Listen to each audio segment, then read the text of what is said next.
जय भीम, जय संविधान। Ladies and gentleman and our child, Samvidhan Nama के दूसरे यूट्यूब चैनल में यूट्यूब वीडियो में आप सभी का स्वागत है। मैं अपना परिचय दे दूं। I am Rekha Bharti advocate. My education immediate LLB। I am belong to Lucknow UP India. I am a social activist, writer and singer. I am belong our organization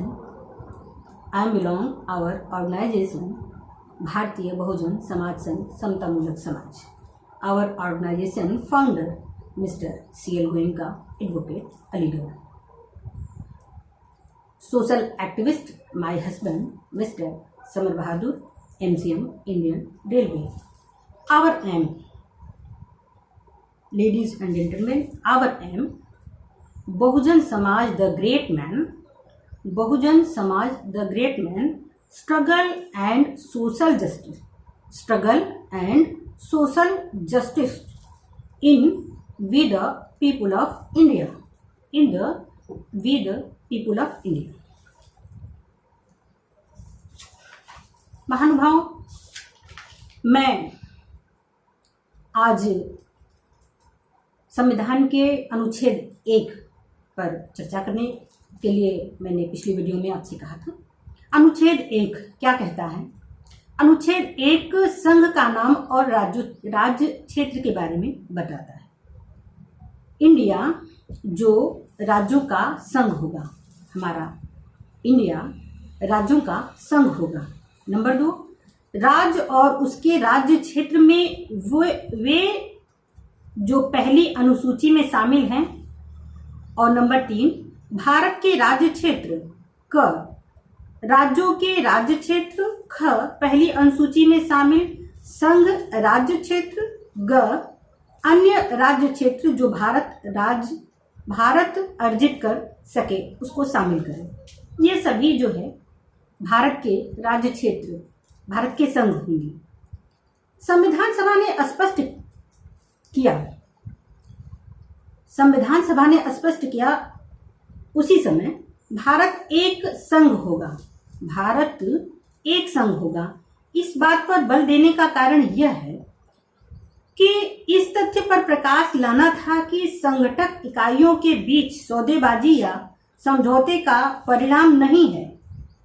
जो राज्यों का पुनर्गठन, राज्यों को शामिल किया गया था, पहले हमारा भारत कई राज्यों में, कई अलग अलग छोटे छोटे राज्यों में बटा हुआ था। कई जमींदारी व्यवस्थाओं को जो है संविधान बनाते समय जो है उसको संगठित किया गया। उसी की बात इस अनुच्छेद में की गई है। सौदेबाजी या समझौते का परिणाम नहीं है, बल्कि यह संविधान सभा का स्पष्ट घोषणा है, बल्कि यह संविधान सभा का स्पष्ट घोषणा है जिससे अपनी शक्ति तथा अधिकार भारत की प्रभुता संपन्न जनता से प्राप्त किया था। इसलिए क्योंकि भारत की जनता से ही वो व्यवस्थाएं चलती थी, इसलिए अधिकार जो है भारत की जनता के पास ही है। इसलिए कोई भी राज्य संघ से अलग नहीं हो सकता। कोई भी राज्य चाहे कि भारत के संघ से अलग हो जाए तो उसके पास ये पावर नहीं है। ये महत्वपूर्ण बात अनुच्छेद 1 हमें बताता है। डॉक्टर अम्बेडकर संविधान सभा में कहते हैं, परिसंघ एक संघ है क्योंकि यह अविनाशी है। परिसंघ एक संघ है क्योंकि यह अविनाशी है। यद्यपि भारत को एक फेडरेशन होना था, लेकिन यह फेडरेशन राज्यों के बीच हुए करार का परिणाम न था और न किसी राज्य के फेडरेशन से अलग होने का अधिकार ही दिया गया है। फेडरेशन एक संघ है क्योंकि यह कभी समाप्त नहीं होगा। फेडरेशन एक संघ है, भारत एक राज्य संघ है, यह कभी समाप्त नहीं होगा। बाबा साहब कहते हैं, अमेरिकियों को यह सिद्ध करने के लिए गृह युद्ध झेलना पड़ा था कि राज्यों को अलग होने का अधिकार नहीं है। ये बहुत बड़ी बात है। इस बात को साबित करने के लिए अमेरिका में गृह युद्ध को झेलना पड़ा था। इसलिए संविधान सभा में संविधान निर्माताओं ने यह बात उसी समय स्पष्ट कर दिया कि किसी भी राज्य को भारत के संघ राज्य क्षेत्रों से अलग होने का कोई राइट नहीं है। प्रारूप समिति का विचार था कि इन सभी अटकलबाजियों को, प्रारूप समिति के अध्यक्ष, जैसा कि आप जानते हैं कि बाबा साहब प्रारूप समिति के अध्यक्ष थे, और संविधान सभा के संविधान निर्माताओं के विचार विमर्श से, बहस से सभी लोगों ने यह निर्णय किया, सभी अटकलबाजी या विवाद के लिए कोई स्थान नहीं छोड़ा। बेहतर है कि इसे आरंभ में ही स्पष्ट कर दिया जाए कि भारत राज्यों का संघ है, भारत राज्यों का संघ है। अनुच्छेद 2, अनुच्छेद 2 नए राज्यों का प्रवेश और स्थापना की बात करता है। संसद विधि द्वारा ऐसे निबंधनों और शर्तों पर जो संसद ठीक समझे भारत के राज्यों का प्रवेश या उसकी स्थापना का काम संसद के द्वारा किया जा सकता है। अनुच्छेद 3 क्या कहता है? इस अनुच्छेद के तहत केंद्र सरकार नंबर 1 नए राज्यों का निर्माण कर सकती है, केंद्र सरकार नए राज्यों का निर्माण कर सकती है। नंबर 2 वर्तमान राज्य क्षेत्रों की सीमाओं या नामों में परिवर्तन संसद के द्वारा विधि बना करके कर सकती है, और एक राज्य से 2 राज्य भी कर सकती है। किसी राज्य क्षेत्र को बढ़ा सकती है, किसी राज्य क्षेत्र को सीमित कर सकती है, नामों में बदलाव कर सकता है। यह काम राष्ट्रपति और विधानमंडल के सहयोग से, विधानमंडल के सिफारिश से होगा, अकेले संसद नहीं कर सकती है। राष्ट्रपति और विधानमंडल की सिफारिश आवश्यक है। अनुच्छेद 4, इसमें यह स्पष्ट किया गया कि अनुच्छेद 2 व 3 की बातें अधिनियम संविधान संशोधन नहीं मानी जाएगी। ये जो 1, 2, 3, 2 और 3 की बातें हैं, यह संविधान संशोधन इसके लिए आवश्यक नहीं है। यह एक बिल ला करके और साधारण बहुमत के द्वारा यह काम किया जा सकता है। यह रहा महानुभाव अनुच्छेद 1, 2, 3 और 4। अब मैं बात कर लेती हूँ थोड़ा सा अपने संविधान की विशेषताओं के बारे में। अभी समय है 5 मिनट हमारे पास, मैं संक्षिप्त में संविधान की विशेषताओं पर कुछ चर्चा कर देती हूँ। संविधान का पहला जो शब्द है, we the people of India, हम भारत के लोग। हम भारत के लोग पद, यह वाक्य, यह स्रोत बताता है कि संविधान को ताकत कहाँ से मिलती है, संविधान गवर्न कहाँ से होता है। संविधान we the people of India के द्वारा पावर को पाता है, और विधिक संप्रभुता भारत के संविधान में है, विधिक संप्रभुता भारत के संविधान में है। संविधान को ताकत हम भारत के लोगों से मिलती है, हम भारत के लोग बनाए हैं। यह संविधान को हम भारत की जनता ने अंगीकृत, अधिनियमित और आत्म अर्पित किया है।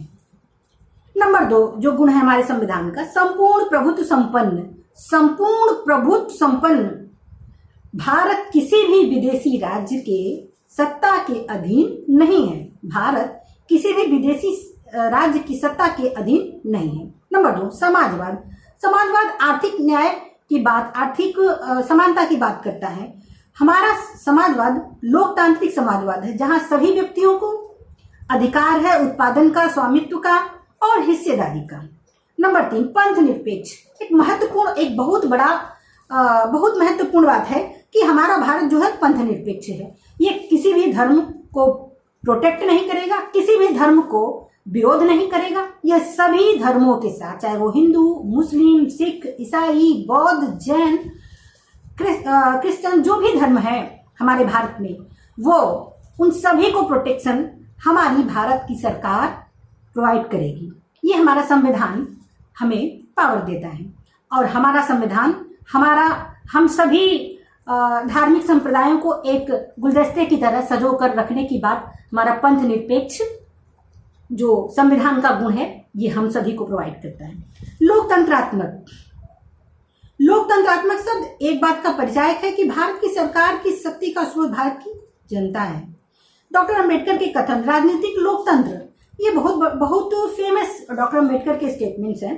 राजनीतिक लोकतंत्र तब तक पनप और फूल नहीं सकता। ध्यान रखें, ध्यान दें बंधुओं, राजनीतिक लोकतंत्र तब तक पनप और फूल नहीं सकता जब तक यह सामाजिक लोकतंत्र पर आधारित नहीं हो। जब तक हम सामाजिक व्यवस्था, सामाजिक समानता नहीं लाते हैं, सामाजिक न्याय को नहीं प्राप्त करते हैं, तब तक राजनीतिक अधिकार प्राप्त कर लेने से कोई बहुत बड़ा हम बहुत विकास नहीं कर सकते हैं। इसलिए डॉक्टर अंबेडकर कहते हैं, राजनीतिक लोकतंत्र तब तक पनप और फूल नहीं सकता जब तक सामाजिक लोकतंत्र पर आधारित नहीं होता।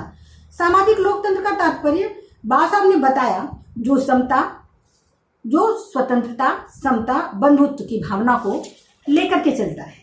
और इस समता और स्वतंत्रता, बंधुत्व की भावना को बनाए रखने के लिए आर्टिकल 326 में डॉक्टर अंबेडकर ने कहा कि सभी व्यक्ति, 18 साल का जो भी व्यक्ति हो जाएगा, चाहे वो किसी भी समुदाय, वर्ग, समुदाय से बिलोंग करेगा, वो वोट देने का अधिकारी होगा। चाहे वो एक बहुत संपन्न परिवार से हो, चाहे वो एक गरीब परिवार से हो, चाहे वो रेडी वाला हो, चाहे वो मोची हो, चाहे वो सब्जी वाला, कोई भी हो, एक व्यक्ति और एक मत का यही उद्देश्य था कि हमारे संविधान का जो लोकतांत्रिक व्यवस्था है उसमें बंधुत्व की भावना बनी रहे।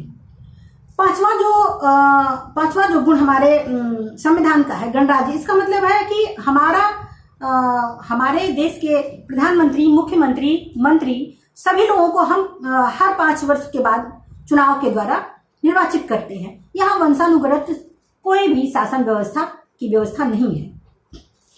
छठा है सामाजिक न्याय। बहुत महत्वपूर्ण बात है। संविधान की यह विशेषता है कि भारतीय बहुजन समाज के तमाम संतों, महापुरुषों और जितने भी social activist, Rahul Sankrityayan, doctor Ambedkar, Buddha, Kanshiram और लोहिया, बाबू जगदेव प्रसाद, बीबी मंडल, इन सभी लोगों के जो सामाजिक न्याय की अवधारणा रही है, और भी जो भी छूटे हुए हमारे भारत के सोशल समाज सुधारक लोग रहे हैं, उन सभी की इच्छाओं का सम्मान करते हुए सामाजिक न्याय को संविधान में रखा गया कि सभी लोगों को सामाजिक न्याय प्राप्त हो सके। अनुच्छेद 15, 16, 17, 18 और 38 सामाजिक न्याय की अवधारणा को बताता है। इन सभी अनुच्छेदों को मैं आगे के वीडियो में बताऊंगी डिटेल में। और अगला जो गुण है स्वतंत्रता। अगला जो गुण है स्वतंत्रता। आजादी से संविधान से जो देता है हमें, उसमें वो चार प्रकार की आजादी की बात तो हमारा संविधान करता है। नंबर 1 विचार की स्वतंत्रता, लिखने, बोलने, प्रचार इत्यादि की स्वतंत्रता, अभिव्यक्ति की स्वतंत्रता, विश्वास की स्वतंत्रता, उपासना की स्वतंत्रता। हम जिस भी धर्म में विश्वास रखते हैं, पूजा अर्चना, और बुद्धिस्ट हैं तो उपासना करेंगे, मुस्लिम है तो नमाज अदा करेंगे, और हिंदू है तो वो मंदिर में जाएंगे। इन सभी की व्यवस्था, स्वतंत्रता सभी लोगों को समान रूप से प्राप्त है। आर्थिक न्याय की बात जो है, सभी लोगों को, चाहे वो लेडीज हो, जेंट्स हो, सभी लोगों को समानता का अधिकार आर्टिकल 39 ख में दिया गया है। अगला जो 10वां हमारा गुण है संविधान का, समता है, व्यक्ति की गरिमा है, एकता और अखंडता है, और जो इसकी विशेष गुण है वो मूल अधिकार, मूल कर्तव्य, राज्य के नीति निषेध तत्व, न्यायिक पुनर्विलोकन, नम्यता,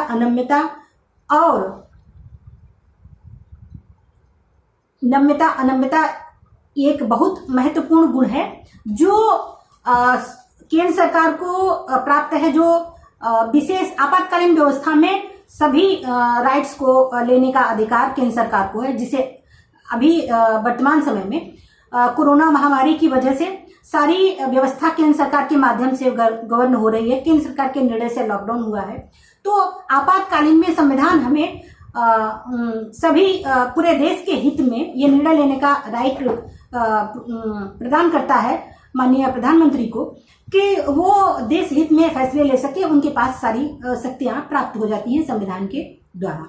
आज के लिए इतना ही। धम्मबंधुओं, महानुभावों, लेडीज एंड जेंटलमैन और माय डियर चाइल्ड, आप इस वीडियो को देखें और अपने विचार हमें कमेंट बॉक्स में दें, जिससे मैं आगे इसको कर सकूं। आज के लिए इतना ही। जय भीम, जय संविधान। धन्यवाद।